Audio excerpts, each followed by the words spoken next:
ओम नमः शिवाय। जय माता की। श्रावण महात्म्य। श्रावण महात्म्य का आज हम करेंगे 24वां अध्याय। उससे पहले यदि आप हमारे चैनल पर अभी नए आए हैं तो कृपा करके चैनल को सब्सक्राइब कर लीजिए और घंटी जैसे दिखने वाले बटन को भी दबा लीजिए ताकि आने वाली नई वीडियोस आप तक पहुंच सके। तो चलिए शुरू करते हैं आज का अध्याय।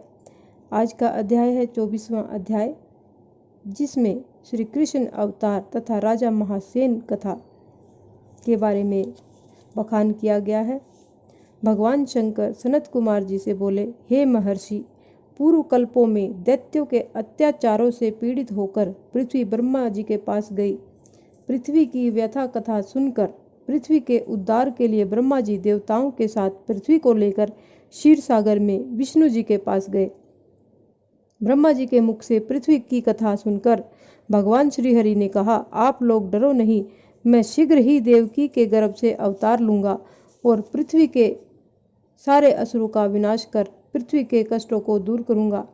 आप देवतागण पृथ्वी पर गोकुल में जाकर यादव कुल में जन्म लें। भगवान श्री कृष्ण के जन्म लेने पर कंस के अत्याचार के डर से वासुदेव उनको गोकुल में नंद बाबा के यहाँ छोड़ आए। वहां पर उनका लालन पालन बड़े चाव से किया गया। जब भगवान श्री कृष्ण कुछ बड़े हुए तो उन्होंने कंस तथा उनके गणों का मथुरा आकर वध कर डाला और अपने माता पिता देवकी वासुदेव को कंस की जेल से छुड़ाया। मथुरा वासियों ने भगवान श्री कृष्ण से प्रार्थना की, हे शरणागत वत्सल, आपको हम नमस्कार करते हैं, हमारी रक्षा करो। हे देव, किसी को भी आपके जन्मदिन का ज्ञान नहीं है। आपके जन्मदिन का ज्ञान होने पर हम उस दिन वृद्धोत्सव मनाना चाहते हैं।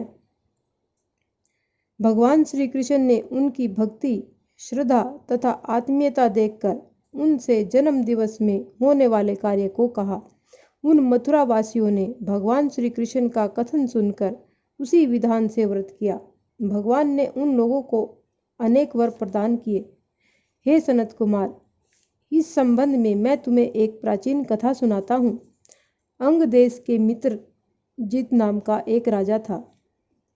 उसके पुत्र का नाम महासेन था। वह अत्यंत साधु स्वभाव वाला राजा था। वह प्रजा की अपने प्राणों से भी अधिक रक्षा करता था।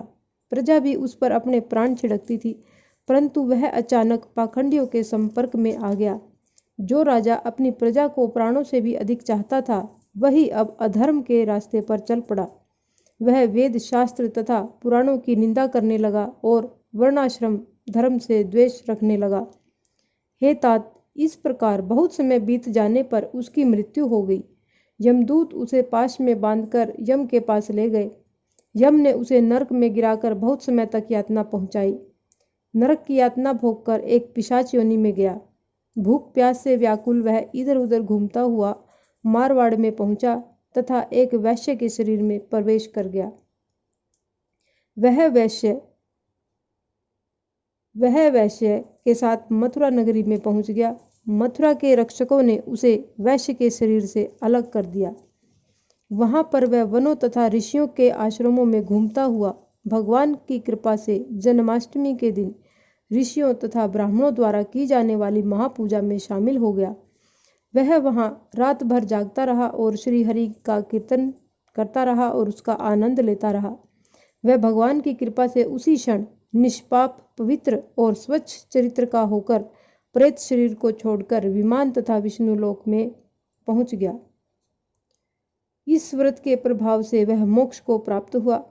यह व्रत सब इच्छाओं को पूर्ण करने वाला है तथा इसके करने से मनुष्य को सब अभिष्ट प्राप्त हो जाते हैं।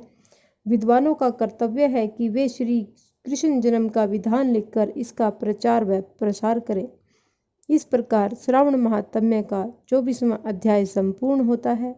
यदि आपको हमारे द्वारा किया गया ये महात्म्य पसंद आता है तो कृपा करके हमारे चैनल को सब्सक्राइब कर लीजिए और घंटी जैसे बटन को भी दबा लीजिए और साथ ही लाइक के बटन को भी दबा दीजिए। धन्यवाद।